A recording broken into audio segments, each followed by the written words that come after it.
अस्सलाम वालेकुम जी, मैं मोहम्मद रशाद जी। मल बलोचा मेरी रिहाइश है। तहसील मेरा सांगला हिल है, जिला मेरा ननकाना साहब है।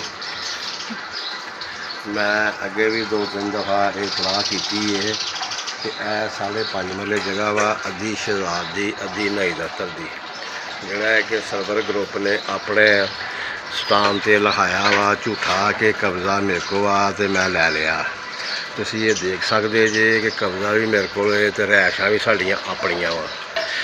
एक उन्हें कब्जा कर लग्या सराख मारिया सी, जोड़ा नाकाम हो गया सी कब्जा उदा, तो परचा हो गया सी 159/17।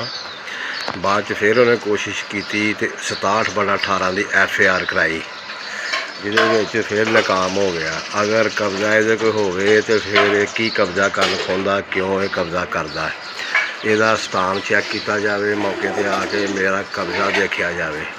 बड़ी मेहरबानी है। मैं बड़े बंदियां बड़े चौधरियां बड़े दरखास्तां दित्तियां, लेकिन अज तक कोई मेरी सुनी सुनाई नहीं गई। मेहरबानी करके कोई अफसर सुनता वा जां कोई देखदा आके मौका चेक करे तो मेरा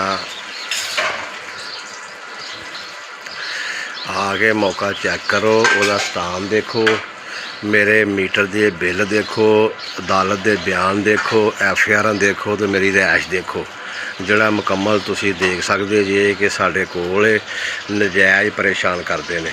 मेहरबानी की जाए तो किसी टाइम कोई मौका अफसर आता तो वेख के तो मेरी तसल्ली बख्श काम हो जाए। मेहरबानी।